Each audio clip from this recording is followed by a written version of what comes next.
नमस्कार मित्रांनो, RD. Farmer या यूट्यूब चॅनलमध्ये आपलं स्वागत आहे. तर मित्रांनो, आज आपण सांगणार आहोत की गावरान कुक्कुटपालनाची सुरुवात कशी करायची, त्या विषयावर मी थोडक्यात तुम्हाला माहिती सांगणार आहे. मित्रांनो, पहिले तर तुम्ही आपल्या यूट्यूब चॅनलवर नवीन असाल तर आपल्या चॅनलला सबस्क्राईब करून घ्या, म्हणजे असेच नवीन व्हिडिओ तुम्हाला पाहायला मिळतील. तर मित्रांनो, गावरान कुक्कुटपालनाची सुरुवात किती कोंबड्यापासून करावी व कशी करावी ही सविस्तर माहिती मी या व्हिडिओमध्ये सांगणार आहे मित्रांनो, कारण मी स्वतःचा अनुभव मी तुमच्यासोबत शेअर करणार आहे थोडक्यात.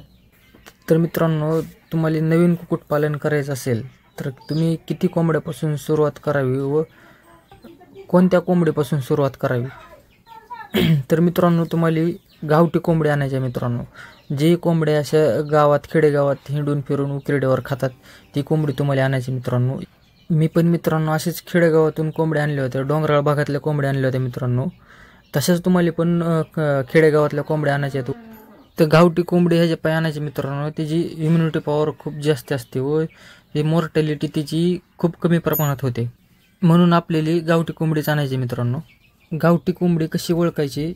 गावठी कोंबडीचे वजन खूप कमी असते मित्रांनो आणि तिचे पाय बारीक असतात. तिला तुरा पण खूप कमी असतो मित्रांनो आणि तिचे वजन फक्त किलो किंवा 1.25 किलोच्या आकाराचीच असते, जास्त मोठी नसते कोंबडी. गावठी म्हणून बरेच लोक आपल्याला फसवतात, पण आपण फसायचं नाही मित्रांनो. गावठी कोंबडी कशी ओळखायची तो पण मी व्हिडिओ बनवून नक्की टाकेल मित्रांनो. तर मित्रांनो, कोंबड्या आणल्यानंतर आपल्याला ती कोंबड्या आपल्याला व्यवस्थित सांभाळायची मित्रांनो. तर मित्रांनो, 6 कोंबड्या आणल्यानंतर त्या 6 कोंबड्याच्या मागे आपल्याला एक कोंबडा आणायचा आहे मित्रांनो, हे विसरू नका मित्रांनो. 6 कोंबड्याच्या पाठीमागे एक कोंबडा आणायचा आपल्याला. तर तो कोंबडा कशासाठी आणायचा मित्रांनो, कारण जे त्या कोंबड्यापासून आपल्याला अंडी मिळणार आहेत ना, तेच अंडे आपल्याला त्या कोंबडीखाली आपल्याला ठेवायचे आहेत. आपल्या कोंबडीच्या मागे कोंबडा असेल तरच त्या अंड्यातून आपल्याला पिल्ली मिळतात मित्रांनो, नाहीतर त्या अंड्यातून पिल्ली निघत नाहीत मित्रांनो. म्हणून आपल्याला 6 कोंबड्यामागे एक कोंबडा आणायचा आहे मित्रांनो. नंतर मित्रांनो, कोंबडी खोड झाल्यानंतर तिच्या खाली आपल्याला त्यांचीच अंडे आपल्याला ठेवायचे आहेत मित्रांनो, बाहेरचे अंडे आणायचे नाहीत आपल्याला. त्याच कोंबडीचे अंडे ठेवून आपल्याला वाढवायचे आहेत.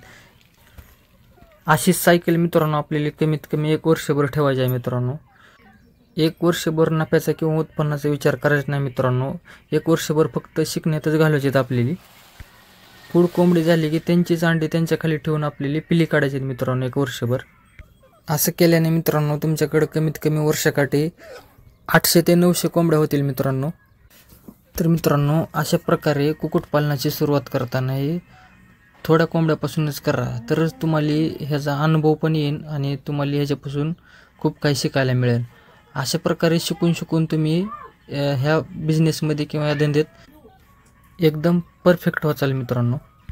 डायरेक्टली कुणाला सगळ्याच गोष्टी परफेक्ट माहीत नसतात मित्रांनो, अशा थोड्या गोष्टीपासून शिकावं लागत असते मित्रांनो. तर मित्रांनो, ही ट्रिक तुम्ही नक्की वापरा व अशाच पद्धतीने तुम्ही कुक्कुटपालन करा. तर मित्रांनो, व्हिडिओ आवडला असेल, व्हिडिओला लाईक करा, शेअर करा आणि सबस्क्राईब करून बेल आयकॉन दाबायला विसरू नका मित्रांनो, म्हणजे अशाच नवीन व्हिडिओची नोटिफिकेशन तुम्हाला प्रत्येक वेळेस पडून जाईल मित्रांनो. तर मित्रांनो, धन्यवाद.